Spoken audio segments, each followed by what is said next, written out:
बाप गद्दार है असं श्रीकांत शिंदेच्या कपाळावर लिहिलंय. शिंदे गद्दार आहेत, गद्दारच राहणार असं ठाकरे गटाच्या नेत्या प्रियंका चतुर्वेदी यांनी काल वादग्रस्त वक्तव्य केलं होतं.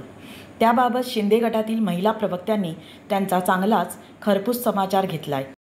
प्रिय चतुर्ताई, आपण खासदारकी कशी मिळवलेली आहे हे खरं तर तुम्ही लोकांना सांगितलं पाहिजेत.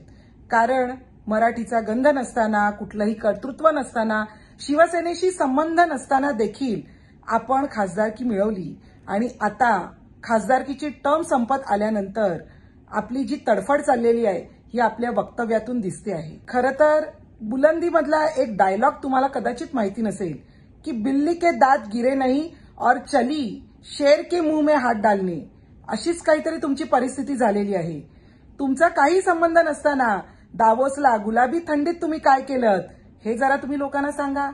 त्याच पद्धतीने आपल्याला परत खासदारकी मिळावी म्हणून तुम्ही गेल्या आठवड्यात कुणाकुणाला भेटलात आणि माझ्याकडे आदित्यचे कसे फोटोग्राफ्स आहेत ते दाखवून तरी मला खासदारकी द्या असं सांगणाऱ्या तुम्ही तेव्हा कुणाला बोलताय तुम्ही याचा जरा विचार करा आणि भान ठेवा.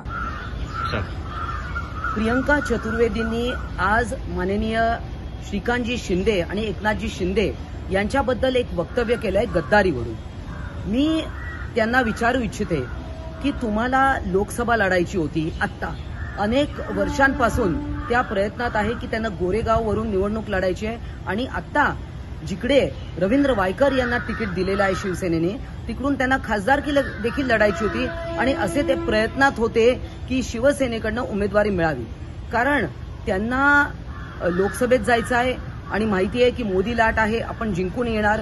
त्यामुळे त्या वैफल्यग्रस्त झालेल्या आहेत आणि त्यांच्याबद्दलचा एक सर्वे, एक रिपोर्ट असा पण आहे. त्यांचेच लोक बोलतात की या लोकप्रतिनिधी आहे, संध्याकाळी या सापडत नाहीत, 8 नंतर या अनअवेलेबल असतात. तर अशा काय गोष्टी आहेत त्यांच्याबद्दल की त्या संध्याकाळी सापडत नाहीत. एक लोकप्रतिनिधी, आमचे शिंदे साहेब 24/7 अवेलेबल असतात, श्रीकांतजी शिंदे 24/7 अवेलेबल असतात.